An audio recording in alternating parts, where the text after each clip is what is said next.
which was amazing. I'm gonna get him to introduce something to you. I'm not sure where you're going with this, so I'll leave you to it. Like, you're really using muscles. Your muscles. Welcome to our self-inflicted adventure. I'm Kiara and this is Adam. A few years ago, we walked away from our life on land to pursue travel and adventure aboard our floating home, the Millennial Falcon. Last year saw us improving ourselves and the boat whilst we tackled our first Atlantic circuit. Join us as we come full circle back to the Caribbean, where we'll commence preparations for our next big challenge.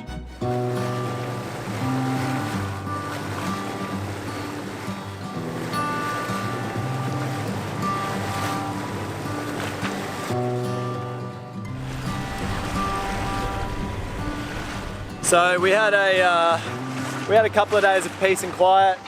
We got a lot of stuff done off Marina Rubicon, like at the anchorage off Marina Rubicon near Lanzarote. And yeah, you know, basically the surge just came in and it was untenable. I don't want to sugarcoat it. It was horrible. And when you're sort of sitting around not getting anything done because you're flat out just staying on 2 feet, it's time to move on. So we are just making the small 7-mile hop across to the next island, which is just off the bow now. It is Fuerteventura, and a little island on the north side of that called Isla de Lobos, which may provide some shelter from this surge that's rolling through and a welcome change of scenery.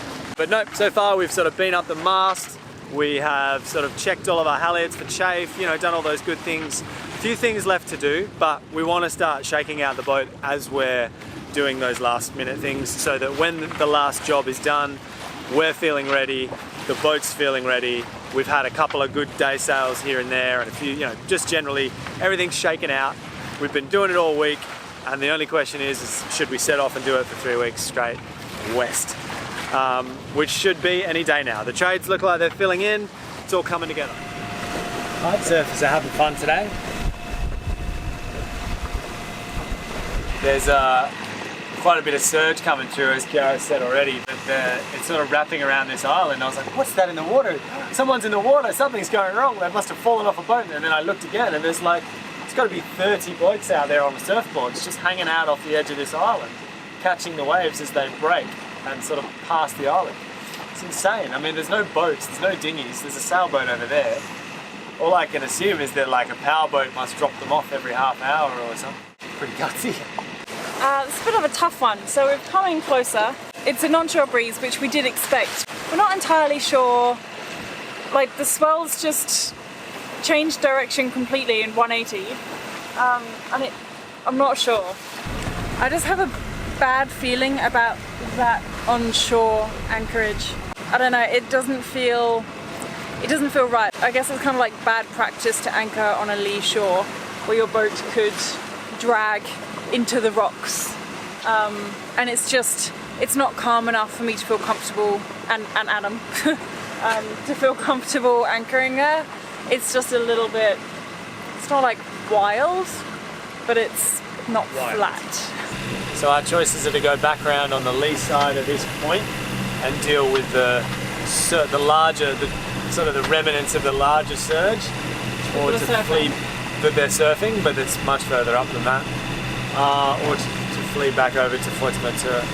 Yeah. The wind is scheduled to die off tomorrow, so maybe we can move around the way. So we just came around that point there and there was quite a bit of surge. I was like, oh, I don't like this. This is not good. We're in 27 feet of water and you can just about paddle into that wave. And so I put the hammer down and we went, you know, usually we don't push the motor that hard because we don't like to. But I just put it out to 3,000 and we went from like 4.5, 5 knots to just 7. So the boat was like, okay, guess we're leaving. Oh, and then it's a really like throaty exhaust. It's kind of like, sometimes I think of this boat as like a classic muscle car with a big 55 horsepower engine. But like when you really put it up to 3,000 RPM, the exhaust really takes on a new register and it's like quite throaty. We decided to tuck in behind Isla de Lobos and found a spot that protected us from the swell.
beautiful morning, and we have been here at Isla de Lobos for overnight. Woken up, and it's a lot less wavy than when we arrived, and we've had a really nice sleep, to be honest. There's a little bit of wind today. It's pretty light winds, but we are really keen just to go for a sail. We're kind of we've seen a weather window where we might possibly cross.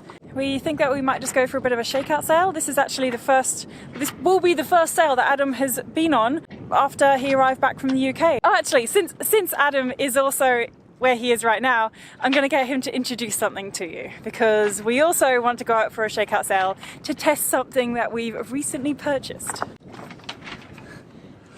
Ta-da! A new spinnaker pole, telescopic spinnaker pole. It's sort of, it's a long story. So this is the largest one that Selden make. There was another one by, who makes it, Key? Force Bar, that was a bit thicker and sort of a bit longer than this. This will just cover RJ length, which is quite long, and it's strong enough to be a whisker pole, maybe a spinnaker pole, I don't know. But it's substantially cheaper, and it's all we could get at short notice. So we finally have a pole. It also fits up the track. Did we show them the new car? Yes, we did. We did. Okay, so we've got the ring on the mast. It's all sort of retrofitted. It all deploys well, so today will be the first time that we're going to sort of try a wing-on-wing with the new telescopic pole, and I hope it works. We had intended to go start making our way down the chain, but we're ready to go. We're on the cusp of doing a big crossing, and I don't really want to do one day hop and sort of go backwards in fatigue. I want to leave feeling like we've done some sailing, we're happy, everything's working, we've had a good night's sleep, the fridges are full, the tanks are full, and we're ready to quietly go off, for 3 weeks and reappear on the other side of the Atlantic. So we've done away with the mission to sort of work our way towards Gran Canaries, and we're just gonna shake it all out, work on our headspace, work on feeling good about the boat, rest up, and just quietly depart in the next few days. There is also another factor to this as well, and we have been looking at the weather forecast. In fact, I'm not sure where you're going with this, so I'll leave you to it. Go on. No. It's because for the last 3 weeks or so, we have had really bizarre winds. There's been so many lows just hanging over this place. There's been southerlies, there's been westerlies. It's just been in all directions that have not been normal. So, which is normal for this time of year. It's just frustrating that it happens when you want to go. Yes. Late December, there's sort of a ridge that's likely to form sort of up around here. Yeah. And you're looking for a steady band of northeast trades to get you out of the Canaries and down more towards Cape Verde, where you can head straight at it. Yeah. Straight at the Lesser Antilles in the trade winds, but they've been pretty scarce lately, and it's starting to form now. Yeah.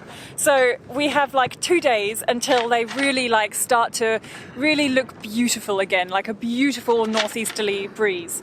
And if we hop our way down the island chain, it's going to be another week until we go, and we've been waiting for so long for these consistent northeasterly winds again that I can't help but feel like we're looking a gift horse in the mouth. We are not taking advantage of something that has been a rarity for the last few weeks. I just know that as soon as, if we chose to go down the island chain and we're okay, we're ready to cross, the winds would be crap again.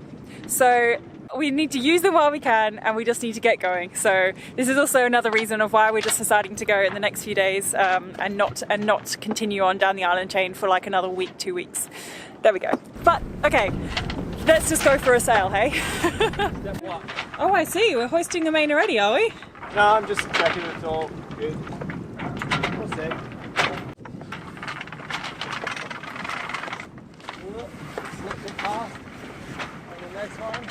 I don't know if I mentioned that we're going to be using our new winches today. How exciting! This is Adam and I both hoisted each other up the mast. What am I doing? The other day, and it was amazing. But this will actually be a little sail.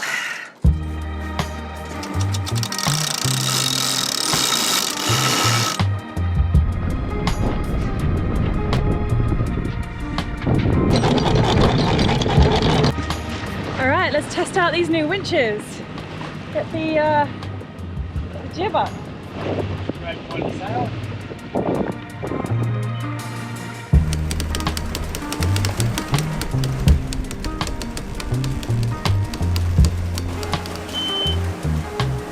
And we're sailing. Well, the winches are an improvement, but still challenging. But the part that we didn't put a really high point on is that the deckhouse winches, sorry, these winches have only gone up by a factor of sort of 2 newtons or whatever it is, 42s to 44. But the deckhouse winches have gone up from like 7s to 42s, which for reefing and hoisting halyards, oh, it's like night and day. So broadly speaking, well worth the upgrade.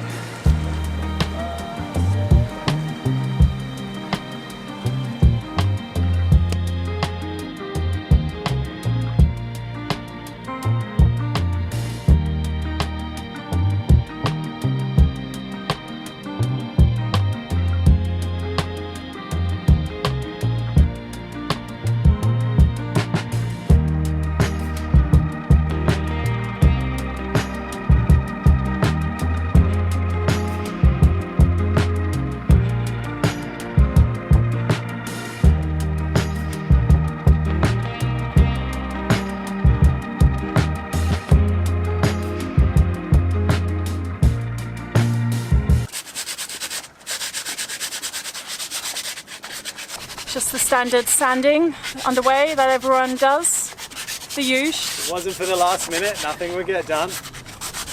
Adam's plan is to test out this spinnaker that we've been preparing for quite a while. It's perfect though. So this Well, I want to try with this first. yeah, so this telescopic pole that we have, some people argue that it's not that it should not be used for a spinnaker. So I don't want to break it the first go. Gotta have its first day someday. I don't want it first day to be the last day. It's a perfect day for experimenting. Yeah. We've got plenty of water, the seas are calm, the sun is out. I'm excited because we just successfully threw the drone from the boat, and it flew and we took some video of it. Since we crashed the last Phantom, we've been too afraid, and the Mavic's a little bit small for that kind of stuff. To fly a drone Picked while up a sailing. very cheap sort of crash drone, if you will, an old Phantom, and today was the first time we flew it from the boat under sail, and I just think that's like the money shot for sailing. Like, it's the pinnacle of sailing video making, is to be able to have, you know, good quality drone footage underway. That's and very true. I'm looking forward to doing a lot more of it. So he's already been singing, "Oh, what a beautiful morning." You know, I'm singing that now, and my mum used to sing that in the morning to wake us all up, and we used to give her so much stick for it. Of course. And now I've come full circle. Now I'm the one bounding around singing that song. Thanks, And Mum. I'm giving him stick for it. And yeah, thanks, Mum. You planted that song in my head 30 years or 20 years ago. Get it onto the deck. I just want to rig it up, organised.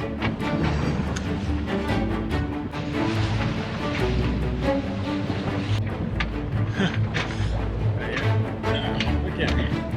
Right, come back up.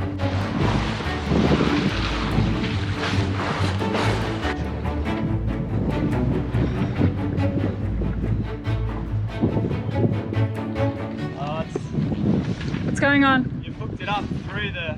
It's not your fault, just come here. Okay. Do you need me to undo this thing first? Yeah, come here and hold this, I'll do Okay. it on my side. See how it's hooked up through the sock? Yeah. So it's always gonna, I need to take that off, go through and out. All right. Hold okay, that I'm down, holding yeah. this. It's a very delicate operation. Well, it's just our first time. Yeah. Just that. There. Were you a bit nervous? Alright, now I should be able to... All right. Good? So yeah, I think I'm good.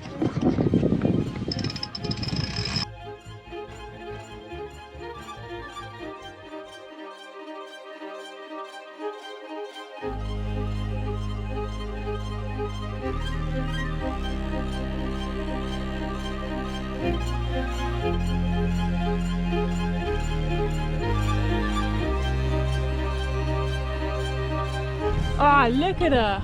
It's great. So, so good.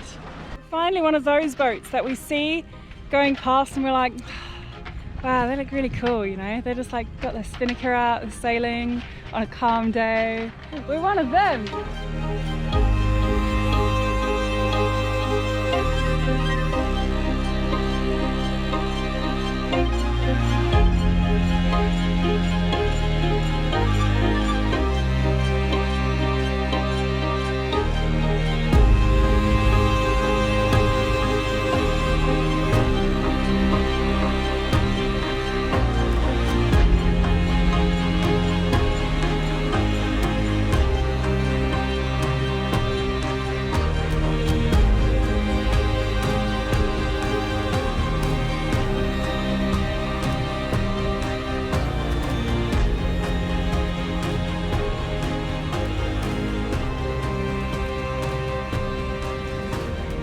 Adam obviously is feeling very energetic today because for his final trick he now wants to get the spinnaker pole up and do wing on wing. We have to try all of the things. I am exhausted. While Adam's been drone flying, I've been like hoisting a sail up and down. Bleeding for your art. Got to get the shot, so we have to douse. Yeah, exactly. Douse and recover the spinnaker 3 times. It's really challenging being a YouTuber, you know, like you're really using muscles. Your muscles. Imagine all the ones with electric winches. Pull your sailing muscle. Okay, so topping lift needs to go on.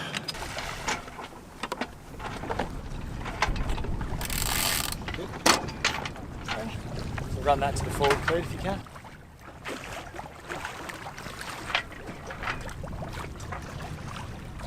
Alright, well, dead downwind. I'm occasionally seeing 1.5 knots of wind. It's up to about 5 now, so this probably isn't the best time to test this theory.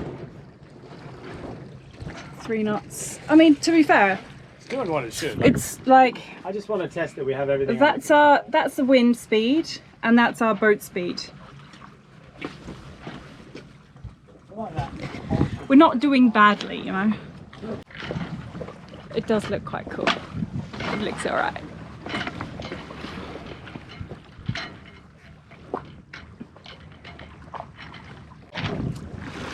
I mean, it's doing what it should.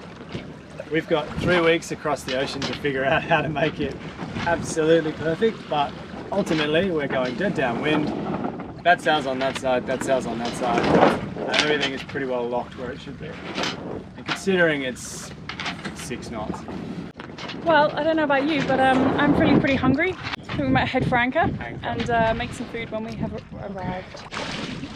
Home stretch, Skippy. You! You've worked hard. So did you. What have we done today? Alright, well we've, at least we didn't have to hoist anchor by hand. So we went downwind, so we had the main up with the normal jib, then put that away, got the old spinnaker up, and doused and hoisted that a few times for practice. And then after that we did some wing on wing with our new telescopic pole for some more practice. And now back towards an anchorage. Or chores, afternoon chores. Oh. Oh, that's true actually, yeah. What do we have to do this afternoon? Clean the hull! I don't know if my arms can handle cleaning the hull. We might have to do it in the morning. As much as I didn't want to be rushing. Yeah, we gave ourselves one day tomorrow to do some casual kind of tasks, things just like going to get some food shopping and like just normal stuff.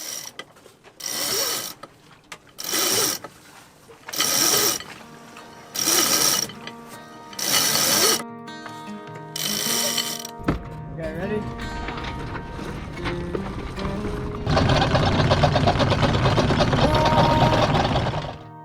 With me, let's leave the past behind.